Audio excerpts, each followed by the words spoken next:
Marks వార్త 1వ అధ్యాయము 35వ వచనాన్ని అందరము కలిసి చదువుకుందాం. 35వ వచనాన్ని అందరము కలిసి చదువుకుందాం. ఆయన పెందలకాడిని లేచి ఇంకనూ చాలా చీకటిగుండగానే బయలుదేరి అరణ్య ప్రదేశమునకు వెళ్ళి అక్కడ ప్రార్థన చేసిండు. దేవుడు ఈ వాక్యం ద్వారా మనతో మాట్లాడి సహాయం చేయనుగాక. ఈ భాగంలో యేసుక్రీస్తు ప్రభువారు చేసినటువంటి ప్రార్థన. ఆయన ఇంకనూ పెందలకాడనే లేచి చాలా చీకటిగా ఉండగానే బయలుదేరి అరణ్య ప్రదేశమునకు వెళ్ళి అక్కడ ప్రార్థన చేశాడు. ఆయన ఇంకనూ పెందలకాడనే లేచి ఇంకనూ చీకటిగానే ఉండగా ఆయన పెందలకాడనే లేచాడంట. ఇంకనూ చీకటిగా ఉండగానే ఆయన బయలుదేరి అరణ్య ప్రదేశమునకు వెళ్ళి అక్కడ ప్రార్థన చేస్తూ వచ్చాడంట. కాబట్టి ఉదయమునే ప్రార్థన చేయాలి. మనకు ఉదయకాల ప్రార్థన అనేది చాలా ప్రాముఖ్యమైనది. సంఘ ప్రార్థన చాలా ప్రాముఖ్యమైనది. తర్వాత ఉదయకాల ప్రార్థన కూడా చాలా ప్రాముఖ్యమైనది. అది ఎప్పుడు అంటే తెల్లవారిపోయినాక మనం చేసే ప్రార్థన, అది సరైన విధానంలో మనం ఆత్మతో మనం ప్రార్థన చేయలేమన్నమాట. తెల్లవారిపోయిందనుకోండి, పిల్లలు లేస్తారు, పిల్లలు ఏదో ఒకటి మాట్లాడతారు, పిల్లలు డిస్టర్బెన్స్ చేస్తారు. ఇంకా కొంత మరి ఆ సమయంలో పువ్వులు వస్తాయి, సెల్ ఫోన్లు పువ్వులు వస్తాయి, లేకపోతే ఎవరొకరు వచ్చి పిలుస్తూ ఉంటారు, ఎవరొకరు వస్తూ ఉంటారు, ఏదో ఒకటి ఆటంకం అనేది కలుగుతూ ఉంటుంది అన్నమాట. తెల్లవారిపోయిన తర్వాత మనం ప్రార్థన చేస్తే మనకి ఎన్నో రకాలైనటువంటి డిస్టర్బెన్స్ వస్తుంది అన్నమాట. మనం ధారాళంగా ప్రార్థన చేయలేమన్నమాట. ఏకునే లేచి ఇంకానూ చీకటిగుండగానే ప్రార్థన చేయటం ద్వారా మనము బలంగా దేవుని వైపే చూసి మరి ప్రార్థనలో మనం బలపరచబడి బలమైన ప్రార్థన చేయగలం అన్నమాట. కాబట్టి మరి యేసుప్రభువారు కూడా మనకు నేర్పించేది ఏంటంటే, ఆయన పెందలకాడనే లేచి ఇంకనూ చాలా చీకటిగుండగానే బయలుదేరి అరణ్య ప్రదేశమునకు వెళ్ళి అక్కడ ప్రార్థన చేసిండు. యేసుప్రభువారు నేర్పించే మాట ఏంటంటే, ఆయన ఈ భూమి మీద ఉన్నప్పుడు ఏం చేస్తూ వచ్చినాడంట, పెందలకాడనే లేచి ఇంకనూ చాలా చీకటిగా ఉండగానే బయలుదేరి ఎక్కడికి వెళ్ళేవాడు, అరణ్య ప్రదేశానికి వెళ్ళి అక్కడ ప్రార్థన చేస్తూ ఉండేవాడు. అంటే అక్కడ ఏకాంతంగా కూర్చుని అక్కడ ప్రార్థన చేసేవాడు అనమాట. చాలా చీకటిగా ఉండగానే ప్రార్థన చేసేవాడు. కాబట్టి మనం కూడా ఏం చేయాలంటే ఉదయమే లేవాలి. నేను కూర్చున్న మీరు కూడా ఉదయమే లేచే వారంగా ఉండాలి. ఇంకా చీకటిగా ఉండగానే లేవాలి. పక్షులు గూళ్ళ నుంచి లేవకెత్తమే, పిల్లలు లేవకెత్తమే, పక్కవాళ్ళు వీళ్ళు లేవకెత్తమే. మనము ఏం చేయాలంటే ప్రభు బిడ్డలము మనము మరి చీకటితోనే లేచి మనము ప్రార్థన చేయాలి. ఇంకా చీకటిగా ఉండగానే మనము ప్రార్థన చేసే వారంగా ఉండాలి. ఉదయకాలం చేసే ప్రార్థన దేవుడు ఖచ్చితంగా వింటాడు. అంతేకాదు ఏ సమయంలో అయినా ప్రార్థన దేవుడు వింటాడు. కానీ ఉదయకాలం చేసే ప్రార్థన అది చాలా తాజాగా ఉంటుంది అనమాట. ఉదయకాలం చేసే ప్రార్థన ఒక నిద్రమత్తు లేకుండా ఎంతో చక్కగా ధారాళంగా మనము ప్రార్థన చేయొచ్చు అనమాట. కాబట్టి చీకటితోనే లేచే అనుభవాన్ని మనం కలిగి ఉండాలి. ఉదయమే లేచే కొంతమంది ఏం చేస్తారంటే పొద్దెక్కేదాకా ఏం చేయరు, లేవరు అనమాట. అవసరమైతే మరలా తెల్లారి మనం నిద్ర వస్తే అంత నిద్రకు ఆగలేకపోతే తెల్లారి మరలా 6 గంటలకు 7 గంటల దాకా మనం పడుకోవచ్చు. కానీ మన ప్రార్థనకు ఏముండకూడదు అంటే ఆటంకం ఉండకూడదు. చాలా సందర్భాల్లో మీరు ఎరుగుదురు, ప్రార్థన చేసేటప్పుడు తెల్లారిపోయిన తర్వాత ప్రార్థన చేస్తే ఎన్ని శబ్దాలు, రకరకాల శబ్దాలు వినపడుతూ ఉంటాయి అన్నమాట. ఆ సమయంలో మనం ఏం చేయలేమంటే ప్రార్థన చేయలేం. ఆ సమయంలో ప్రార్థన చేయలేం. అందుకని మనం ఏం చేయాలంటే ఏకునే లేచే వారంగా ఉండాలి. అరణ్య ప్రదేశమునకు తెల్లారిపోయింది అనుకోండి, పాలోళ్ళు వస్తారు, పేపర్ వాళ్ళు వస్తారు, కొంతమంది పేపర్ కూడా వేయించుకుంటారు, పేపర్ వాళ్ళు వస్తారు, లేకపోతే పువ్వులు వస్తాయి, రకరకాలుగా. ఇంకా తెల్లారిందంటే మనము ప్రార్థనలో అంతగా మనము చేయలేమన్నమాట. అయితే అందుకని యేసుప్రభువారు కూడా ఏం చేస్తున్నాడంటే ఆయన ఏకునే లేచినాడు అనమాట. తెల్లవారుగానే ఇంకా చీకటి కొండగానే వెళ్ళిపోయి ఆయన ఏం చేస్తూ వచ్చినాడంట, ప్రార్థన చేస్తూ వచ్చినట్లుగా దేవుని వాక్యంలో రాయబడుతూ వచ్చింది. కాబట్టి మనం కూడా అలాంటి ఉదయమే లేచి ఏకునే లేచే ప్రార్థన, ఉదయమే లేచి ఉదయకాలం లేచి మనం చేసే ప్రార్థన మీద దేవుని దృష్టి ఇంకా చాలా స్పష్టంగా ఉంటుందేమో. అందుకని మనము ఏకునే లేవాలి, ప్రార్థన చేయాలి. నిర్గమకాండము చూడండి, కొంతమందిని మనం జ్ఞాపకం చేసుకుందాం. ఏకునే లేచిన వాళ్ళు ఉదయమే లేచి ప్రార్థన చేస్తూ వచ్చినారు. 34వ అధ్యాయము నిర్గమకాండం 34వ అధ్యాయం 4వ వచనం. నిర్గమకాండం 34:4. కాబట్టి అతడు మొదటి పలకల వంటి 2 రాతి పలకలను చెక్కెను. మోషే తనకు యెహోవా ఆజ్ఞాపించినట్లు ఉదయమందు పెందల కాడనే లేచి ఆ 2 రాతి పలకలను చేత పట్టుకుని సీనాయి కొండ ఎక్కెను. మేఘములో యెహోవా దిగి అక్కడ అతనితో నిలిచి యెహోవా నామమును ప్రకటించెను. కాబట్టి ఇక్కడ మరి మోషే కూడా ఏం చేస్తూ వచ్చినాడంట? అందుకితం మోషే దేవుడిచ్చినటువంటి ఆజ్ఞలు గల 2 పలకలు, మరి ఇశ్రాయేలులు విగ్రహారాధన చేస్తున్నాడని 2 పలకలను ఏం చేస్తాడంటే పగలగొడతాడు. మరలా మోషే ఏం చేశాడంటే మరలా 2 రాతి పలకలు తీసుకుని మరలా ఎప్పుడు వెళ్తున్నాడంట? మరి ఇంకా చాలా చీకటి కొండగానే పెందల కాడనే లేచి ఆ 2 పలకలు తీసుకుని ఎక్కడికి వెళ్తున్నాడు?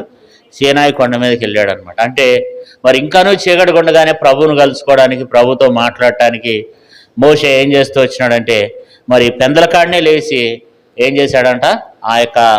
ఆ సీనాయి కొండ మీదకి వెళ్ళిండంట దేవునితో మాట్లాడటానికి. ఆ మేఘంలో దేవుడు అతనితో మాట్లాడాడు అనమాట. కాబట్టి దేవుడు కూడా తనతో కూడా నిలిచి అక్కడ దేవుడు మోషేతో మాట్లాడుతూ వచ్చినాడు. కాబట్టి మోషే ఎప్పుడు లేచినాడంటే ఉదయకాలంనే లేచినట్లుగా, ఏకుని పెందల కాడనే లేచినట్లుగా ఉందన్నమాట కదా. కాబట్టి మరి ఉదయమందు పెందల కాడనే లేచి, అంటే ఉదయం అనగానే మధ్యాహ్నం 12 వరకు ఉదయమే, మధ్యాహ్నం 12 గంటల వరకు కూడా ఉదయమే. కానీ ఉదయం అంటే ఆ ఉదయం కాదు, మనం పెందల కాడనే లేవాలి, చీకటి కొండగానే లేవాలన్నమాట. కాబట్టి ఉదయం అని ఇక్కడ రాయబడింది, ఉదయమందు అని ఉంది, తర్వాత పెందల కాడనే అని ఉందన్నమాట. పెందల కాడనే అంటే ఇంకా చీకటి పడక ముందే, ఇంకా తెల్లవారక ముందే మోషే ఏం చేస్తూ వచ్చినాడు? ఆ 2 రాతి పలకలను తీసుకుని ఆ సీనాయి పర్వతం మీదకి వెళ్ళి దేవునికి అక్కడ మొరపెట్టి దేవుని అక్కడ కలుసుకున్నాడు. దేవుని అక్కడ కనపరుస్తూ వచ్చినట్లుగా దేవుని వాక్యంలో మరి చదువుకుంటూ వచ్చినాం. అలాగే మరొక వ్యక్తిని మనం జ్ఞాపకం చేసుకుందాం. ఇస్కే ఎప్పుడు లేచినాడంటే 29వ అధ్యాయము 2వ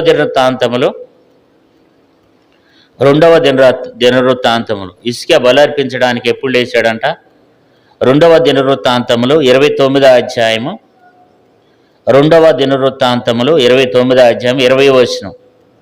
2వ దినవృత్తాంతములు 29వ అధ్యాయం 20వ వచనం. అప్పుడు రాజైన ఇస్కియా పెందలకాడ లేచి పట్టణపు అధికారులను సమకూర్చుకుని యెహోవా మందిరమునకు పోయెను. రాజ్యం కొరకును, పరిశుద్ధ స్థలం కొరకును, యూదావారి కొరకును పాప పరిహారార్థ బలి చేయుటకై 7 కోడెలను, 7 పొట్టేళ్లను, 7 గోడిపిల్లను, 7 మేకపెత్తలను వారు తెచ్చి ఇచ్చిరి. కనుక అతడు యెహోవా బలిపీఠం మీద వాటిని అర్పించుడని అహరోను సంతతి వారికి యాజకులకు కనిపించింది. ఇక్కడ కూడా ఎవరి కొరకు ప్రార్థన చేస్తూ వచ్చినాడు? ఎవరి కొరకు బలి అర్పిస్తున్నాడు?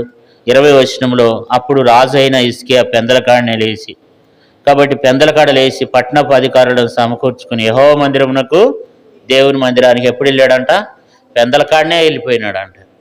పెందలకాడనే వెళ్ళి దేవుని మందిరంలోకి వెళ్ళి ఎవరి కొరకు బలి అర్పిస్తూ వచ్చినాడంటే 21వ వచనంలో రాజ్యం కొరకు, పరిశుద్ధ స్థలం కొరకును, యూదావారి కొరకు. కాబట్టి రాజ్యం కొరకు, పరిశుద్ధ స్థలం కొరకు, దేవుని మందిరం కొరకు, తర్వాత దేవుని ప్రజలైన యూదావారి కొరకు ఏం చేస్తూ వచ్చినాడంట? బలులు అర్పిస్తూ వచ్చినాడంట. కాబట్టి ఏకునే లేచేటువంటి అనుభవాన్ని మరి మనము కలిగి ఉండాలి. అలాంటి అనుభవాన్ని నీవునే మనం కూడా కలిగి ఉండాలని దేవుడు మనతో వాక్యంలో రాయబడుతూ వచ్చింది. కాబట్టి ఏకునే లేవటం అనేది మనకు చాలా ప్రాముఖ్యమైనది.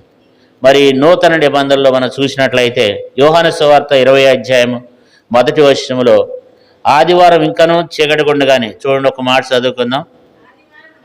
ఆదివారమున ఇంకనూ చీకటి కొన్నప్పుడు మధ్యలేని మరియా పెందల కాడిన ఎక్కడికి వచ్చిందంట?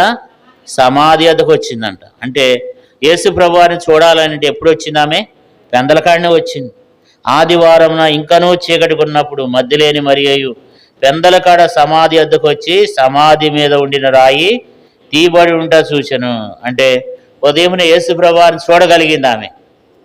అసలు బైబిల్లో మొట్టమొదట చూసింది ఎవరంటే, మొట్టమొదట కనపడింది ఎవరంటే మరి మధ్యలేని మరియాకి ఆయన మొట్టమొదట కనపడ్డాడు. కాబట్టి ఆయనకు కనపడుతూ వచ్చినాడు, ఆమె కనపడుతూ వచ్చినాడు. మధ్యలేని మరియా ఆయన చూడగలుగుతూ వచ్చింది. కారణం ఏంటంటే ఆయన మొదట మరి మరియాకి ఆయన మధ్యలేని మరియాకి ఆయన కనపడినట్లుగా దేవుని వాక్యంలో మనం చూస్తున్నాం. చూడండి, ఒక మాట, మంచి మాట ఒకటి చదువుకుందాం. చూడండి, మార్కు సువార్త 16:9. మార్కు సువార్త 16:9 చదవండి అక్క. మార్కు సువార్త 16:9. ఆదివారం తెల్లవారినప్పుడు యేసు లేచి తాను 7 దెయ్యములను వెళ్ళగొట్టిన మధ్యలేని అని మరియకు మొదట మొట్టమొదట యేసుప్రభువు లేవంగానే కనపడింది ఎవరికంటే మధ్యలేని మరియాకే. అంతమంది 12 మంది శిష్యులు ఉన్నాడు, 12 మందికి కనపడాల, లేకపోతే ఎంతోమంది భక్తులైన వారు ఉన్నారు, వారెవరికి కనపడలేదు. కానీ పెందలకాడనే మొట్టమొదట కనపడింది ఎవరికంటే ఈమెకే కనపడ్డాడు. మొట్టమొదట పునరుద్ధానుడే లేచిన తర్వాత ఆమెతో మాట్లాడింది ఎవరంటే యేసుప్రభువు ఆమెతో మాట్లాడింది మధ్యలేని మరియాతోనే మొట్టమొదటి మాట్లాడింది. తర్వాత నేను లేచానని చెప్పి బాధ్యత అప్పగించాడు. 20వ అధ్యాయము చూడండి, యోహాను సువార్త 20వ అధ్యాయము 17వ వచనం. 20:17 యేసు ఆమెతో నేను ఇంకనూ తండ్రి యొద్దకు ఎక్కిపోలేదు గనుక నన్ను ముట్టుకొనవద్దు. అయితే నా సహోదరుల యొద్దకు వెళ్ళి నా తండ్రియు మీ తండ్రియు నా దేవుడు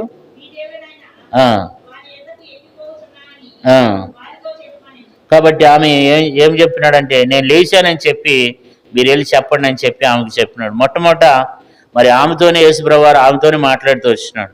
ఆమె చూడండి ఎంత ధన్యత పొందిందంటే మరి యేసుప్రభువు ఆమెతో మాట్లాడగలిగినాడు. మొట్టమొదటి ఆమెకే కనపడ్డాడు, ఆమెతోనే మాట్లాడుతూ వచ్చినాడు, ఆమెతే చెప్తూ వచ్చినాడు నేను లేచానని అనేక మంది దగ్గరికి వెళ్ళి చెప్పమని చెప్తూ వచ్చినాడు.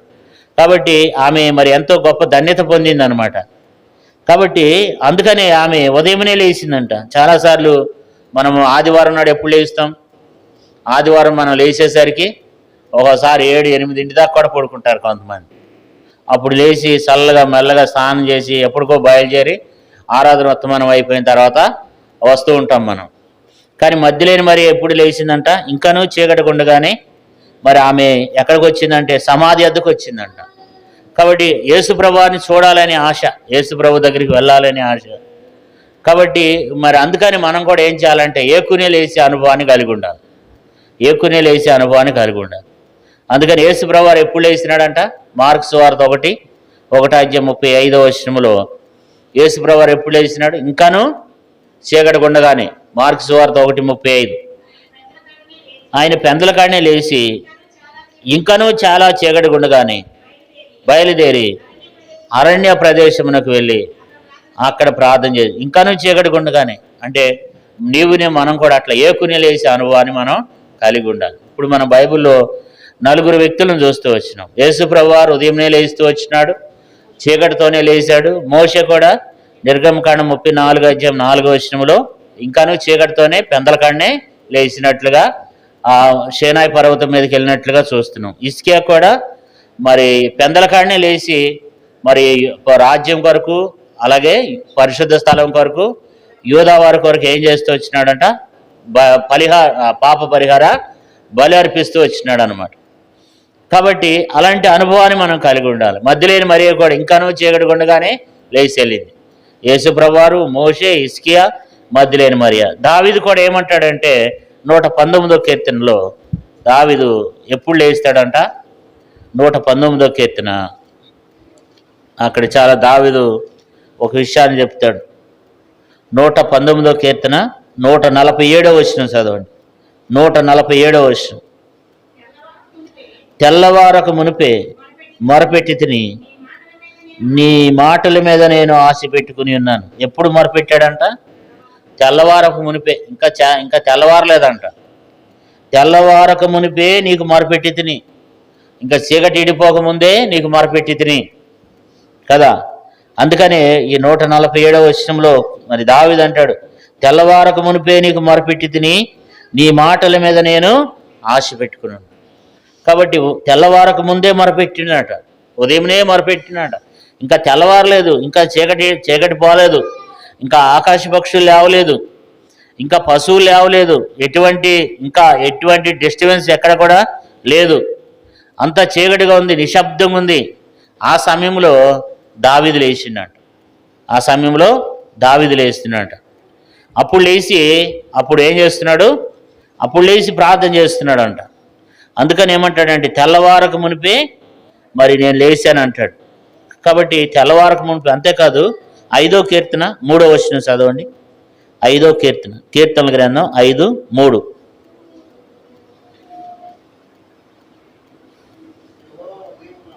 యెహోవా ఉదయమున నా కంఠస్వరము నీకు వినపడును, ఉదయమున నా ప్రార్థన నీ సన్నిధిని సిద్ధము చేసి కాసుకునుందును. కాబట్టి ఉదయమునే అంటే ఇంకా చీకటి గుండగానే, ఇంకా పెందలకాడనే, ఇంకా యోకునే ఏం చేస్తూ వచ్చిండంట? ఉదయమునే లేచిండంట. అందుకు ఇక్కడ అంటాడు యెహోవా ఉదయమున నా కంఠస్వరము నీకు వినపడును అన్నాడు. కాబట్టి ఉదయమునే మన కంఠస్వరం ఎవరికి వినపడాలి? మనుషులకు కాదు. మన కంఠస్వరం చాలాసార్లు వాళ్ళతో వీళ్ళతో, పక్కింటి వాళ్ళతో, వీళ్ళతో మాట్లాడిన తర్వాత ఎప్పుడో మరలా మనం ప్రార్థన చేస్తాం. మొట్టమొదట మన కంఠస్వరం, మన బాధ, మన కష్టం ఎవరికి తెలియచేయాలి? యేసయ్యకి తెలియచేయాలి, దేవునితో మాట్లాడాలి.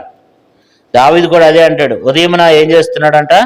నా కంఠస్వరము నీకు వినబడుతున్నది. ఏకునే లేచినప్పుడు ఆ కంఠస్వరము దేవునికి తను మొరపెడుతూ వచ్చినాడు. దేవుని సన్నిధిలో తను కాసుకుని ఉన్నట్లుగా బైబిల్లో రాయబడుతూ వచ్చింది. అంత ఉదయమునే లేస్తూ వచ్చినాడంట. కంఠస్వరం మొట్టమొదట ఇంకో కొన్ని సందర్భాల్లో ఏకునే లేచేదని అంటాడు కదా, తెల్లవారకు మునిపే లేస్తున్నాడంట. మరి మనం కూడా ఏం చేయాలంటే మరి తెల్లవారే దాకా కాకుండా ఆ ఉదయకాలమునే ఏకునే లేచేటువంటి అనుభవాన్ని మనం కలిగి ఉండాలని మరి దావీదు ద్వారా దేవుడు మనకు తెలియచేస్తున్నాడు కదా. కాబట్టి మరి మనం ఇంకాను ఏం చేయాలంట?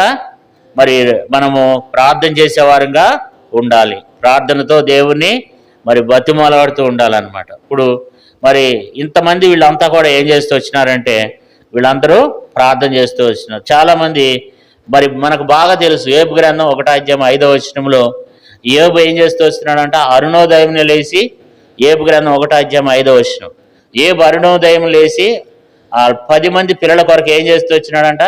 బలర్పిస్తూ వచ్చినాడంట. అది 1 రోజు కాదు, 2 రోజులు కాదంట. యోబు గ్రంథం 1వ అధ్యాయం 5వ వచనంలో. అంటే ప్రతిరోజు ఏం చేస్తున్నాడు? నిత్యము అలాగ చేసి ఉండినంట. అంటే ప్రతిరోజు ఎప్పుడు లేస్తాడంట? ఏకునే లేస్తాడంట. కాబట్టి మరి ఏకునే లేచి తన పిల్లలందరి కొరకు ఏం చేశాడంటే యోబు బలర్పించాడు. అంటే వారి కొరకు ప్రార్థన చేశాడు అనమాట. కాబట్టి మనం కూడా ఏకునే లేచి, అందుకని బైబిల్ రాయబడింది, నువ్వు రేయి మొదటి జామున లేగమని దేవుని వాక్యం రాయబడింది. కాబట్టి మనం ప్రార్థన ఎప్పుడు ఉండాలంటే ఇంకా తెల్లవారక ముందే, ఇంకా చీకటి పడక ముందే మనము ప్రార్థన చేసేవారంగా ఉంటాం. యోబు కూడా ఇంకానూ చీకటి ఉండగానే ఏకునే లేచి, అరుణోదయంనే లేచి ఏం చేశాడంటే దేవునికి మొరపెడుతూ వచ్చినాడు. కాబట్టి ఉదయమునే, ఇంకానూ చీకటి ఉండగానే, ఏకునే, ఇవన్నీ ఒకటేనమాట. ఇంకానూ చీకటి ఉండగానే, ఏకునే, ఉదయమునే అంటే తెల్లవారిన తర్వాత కాదు, ఇంకా చీకటి ఉండగానే మనము దేవునికి ఏం చేయాలంటే మనము మొరపెట్టేవారం కూడా. అప్పుడే మన జీవితంలో విజయం అనేది కలుగుతుంది అనమాట. ఉదయకాలం చేసే ప్రార్థన గొప్ప విజయాలు తీసుకొస్తుంది అనమాట. అందుకని మనము ఇంకా చాలామంది బైబిల్లో ఉదయమునే లేచి ప్రార్థన చేసినారు, ఏకునే లేచి, ఇంకానూ చీకటి ఉండగానే, ఇంకానూ తెల్లవారక ముందే. కాబట్టి తెల్లవారేసరికి మన ప్రార్థన అనేది ఏం కావాలా? పూర్తి అయిపోవాలి. అంటే అప్పుడే మనకు ఏం కలుగుద్ది? మనకు గొప్ప విజయము కలుగుతుంది అనమాట. యెహోషువ గ్రంథము చూడండి, ఈ మాట కూడా చదివి మనం ప్రార్థన చేద్దాం. చాలామంది ఉదయమునే లేచి ప్రార్థన చేసినారు. బైబిల్లో చాలామంది చీకటితోనే లేచి ప్రార్థన చేశారు. కానీ మరి కొన్ని విషయాలు మాత్రం మనం చదువుకుందాం. యెహోషువ గ్రంథము 6వ అధ్యాయం 15వ వచనం. యెహోషువ గ్రంథం 6:15వ వచనం. 7వ దినమున వారు ఉదయమున చీకటితోనే లేచి 7 మారులు ఆ ప్రకారంగానే పట్టణము చుట్టూ తిరిగిరి. ఆ దినమును మాత్రమే 7 మారులు పట్టణం చుట్టూ తిరిగిరి. 7వ మారు యాజకులు బోధరోదుగా యెహోషువ జనులకు ఇలాగా ఆజ్ఞ ఇచ్చెను, కేకలు వేడి, యెహోవా ఈ పట్టణం మీకు అప్పగింపబడుతున్నాడు.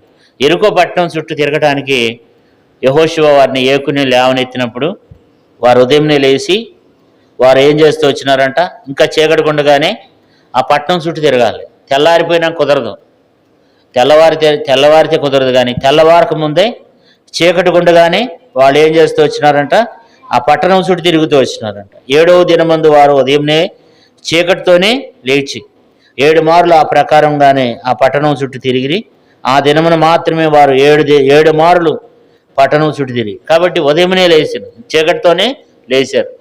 కాబట్టి తెల్లవారినాక లెగొచ్చు కదా. కాబట్టి అట్లా కాకుండా మనం కూడా మరి ఉదయమునే లేచేవారంగా, ఏకునే లేచేవారంగా, ఇప్పుడు వాళ్ళు ఏకునే లేచారు కనుక వాళ్ళకి యెరికో పట్టణం మీద గొప్ప విజయాన్ని దేవుడు తీసుకుని వచ్చినాడు అనమాట. కాబట్టి ఇప్పుడు అందుకని మార్కు సువార్త ఒకసారి మరి ఈ మాటను మనం జ్ఞాపకం చేసుకుని ప్రార్థన చేద్దాం. మార్కు సువార్త 1వ అధ్యాయము 35వ వచనం అందరు కలిసి చదువుకుందాం. యేసు ప్రభువారు చేసిన ప్రార్థన. మార్కు సువార్త 1:35.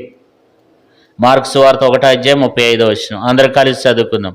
ఆయన పెందల కాడనే లేచి ఇంకనూ చాలా చీకటి ఉండగానే బయలుదేరి అరణ్య ప్రదేశమునకు వెళ్ళి అక్కడ ప్రార్థన చేసిండు. కాబట్టి ఇంకా యేసు ప్రభువారు మరి ఆయన ఉదయమునే ఏకునే ఇంకా చీకటి ఉండగానే లేచిన అనుభవం మనం చూస్తున్నాం. కాబట్టి భక్తులైన వారు ఏకునే లేచి దేవునికి ప్రార్థన చేశారు, ఏకునే లేచినారు, ఇంకా చీకటి ఉండగానే లేచినారు. మరి మనం లేస్తున్నామా? ఉదయమునే లేస్తున్నామా? ఏకునే లేస్తున్నామా? లేదా తెల్లారేదాకా పండుకుంటున్నామా? కాబట్టి మనం ఏకునే దేవునికి మొరపెట్టాలి. పక్షులు లేవకముందే, ఎటువంటి శబ్దాలు రాకముందే మన ఉదయకాల ప్రార్థన అనుభవాన్ని నీవునే మనం కలిగి ఉండాలి కదా. సంఘ ప్రార్థన అనుభవాన్ని కలిగి ఉండాలి, వ్యక్తిగత ప్రార్థన అనుభవాన్ని కలిగి ఉండాలి, కుటుంబ ప్రార్థన అనుభవాన్ని కలిగి ఉండాలి.